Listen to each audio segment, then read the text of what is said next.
మన చేతిని చూడండి. ఈ చేతికి 5 వేళ్లున్నాయి, 5 కూడా వేరువేరుగా ఉన్నాయి. ఒకే రకంగా ఎందుకు లేవు?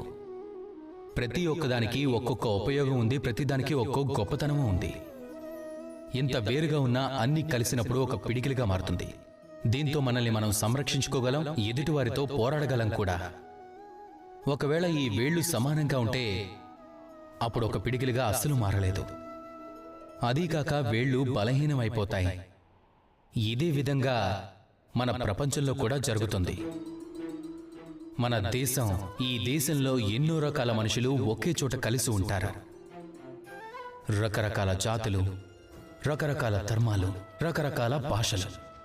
కానీ మనం అందరం ఆలోచిస్తే గనుక ఈ దేశాన్ని మంచి మార్గంలో ముందుకు తీసుకువెళ్ళాలి, ఇందులో వికాసాన్ని నింపాలి అని దానికోసం ఒకటి నేర్చుకోవాల్సి ఉంటుంది. ఎలా అయితే ఈ 5 వేళ్లు కలిసి పిడికిలిగా మారుతాయో అచ్చం అలాగే